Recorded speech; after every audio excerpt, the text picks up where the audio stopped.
여러분 반갑습니다. 오늘은 2019년 1월 20일입니다. 오늘은 아모르 파티 중에서 그 파티 부분에 관련된 베토벤의 운명교향곡을 가지고 이야기를 나눌까 합니다. 아, 베토벤 하면 떠오르는 제5교향곡, 운명교향곡. 이 운명교향곡이 어떻게 나왔을까요? 어, 우선 베토벤의 삶을 살펴보면 이 운명교향곡이 어떤 의미를 담고 있고 이 작품이 얼마나 위대한 작품인가, 악성 베토벤이 나오기까지의 그 삶을 충분히 이해할 수 있고, 그러한 이해 속에서 이 운명교향곡을 듣는다면 내 운명의 아모르 파티를 이룰 수 있을 것이라고 저는 생각합니다. 베토벤은 태어나기 전부터 굉장히 어려운 운명을 타고났습니다. 아버지가 성병인 매독에 걸려 있고 어머니는 폐결핵 중증 환자였습니다. 그래서 이 아이는 태아에서부터 아주 심각한 문제를 가지고 있었습니다.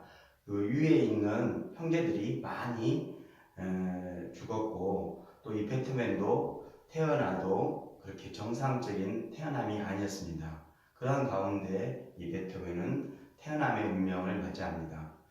그리고 이 베토벤은 부유한 가정이나 좋은 가정에서 태어난 것이 아니라 굉장히 어려운 가정, 극한 가난의 가정에서 태어났습니다. 그래서 그 아버지는 이 베토벤을 음악으로 성공시키기 위해서 지금의 우리나라 어떤 그 입시 열풍 못지않게 아주 굉장히 강압적이고 학대적으로 이 베토벤을 피아노와 음악을 가르쳤습니다. 그러한 그 박해와 어려움 속에서 자란 베토벤은 이제 성인이 돼서 음악을 하게 되었습니다. 그러나 그 당시의 음악은 지금처럼 대중문화라든지 또 어떤 음악을 하는 사람들이 어느 정도 수입이라든지 사회적 위치가 있는 경우가 아니었습니다. 결국 그 당시에 귀족이나 왕족들의 어떤 연회라든지 행사에 기쁨을 주는 그러한 활동들이었습니다. 그 기쁨을 주는 활동에 의해서 수입이 오는, 그러니까 굉장히 적은 수입에 고된 노동과 그러한 상황, 사회적 지위라든지 이런 지지라든지 이런 부분들이 전혀 없는 굉장히 박하고 힘든 상황이었습니다. 또 더 큰 베토벤에게 어려움은 뭐였냐면 자기가 하고 싶은 음악의 그 방향을 할 수가 없었던 것입니다.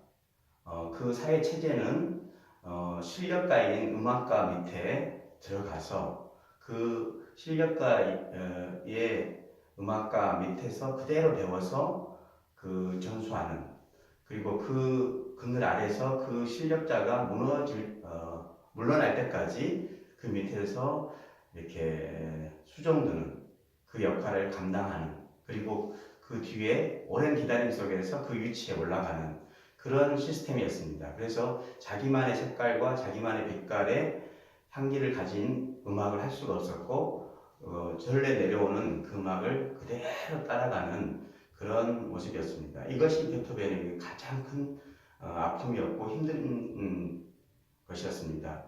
외적인 운명들, 자기 자신에게 다가온 가난과 고통과 여러 가지 사회적인 제약들이 이 운명에서 많은 힘듦을 줬지만, 더 큰 힘듦은 자기 자신을 표현할 수 없고 자기가 하고 싶은 것, 자기 가슴을 뛰게 하는 그 음악을 할 수 없었다는 것입니다. 그래서 베토벤은 결단을 합니다.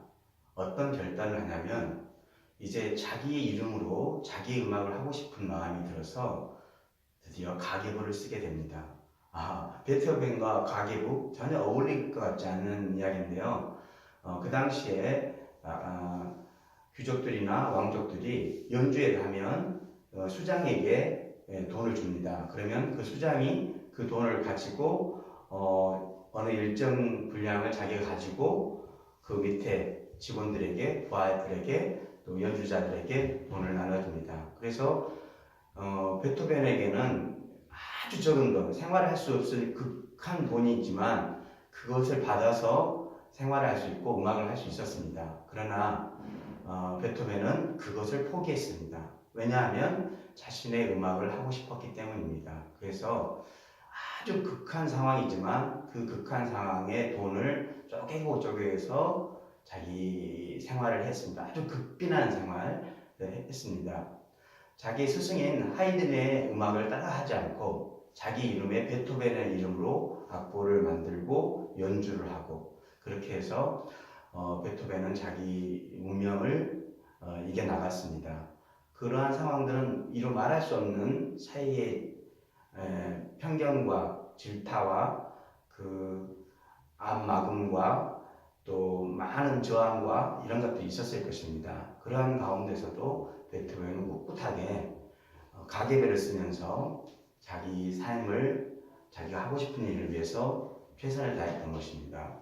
또한 베토벤은 우리가 아는 것처럼 귀가 멀었고 장애인이었고 그 다음에 이 장애뿐만 아니라 신체적으로 타고난 그 아픔 때문에 평생 괴로움의 삶을 살았습니다. 죽기 전 3년 전에는 하루 24시간 잠자는 시간까지도 몸이 괴로워서 죽고 싶을 정도로 그 극한 상황이었습니다. 그러한 극한 상황 속에서도 이 베토벤은 신앙에 대한 하나님에 대한 그러한 그 경외심과 신앙생활, 믿음에 대한 부분들이 변치 않았습니다. 그래서 굉장히 많은 성가곡을 지었고 합창이라는 그 위대한 작품도 만들었습니다. 그리고 이 베토벤은 그러한 어려운 상황 속에서도 사랑을 잃지 않았고 베토벤의 연인들과의 그 귀한 사랑, 정말 아름다운 사랑들은 변함없었습니다.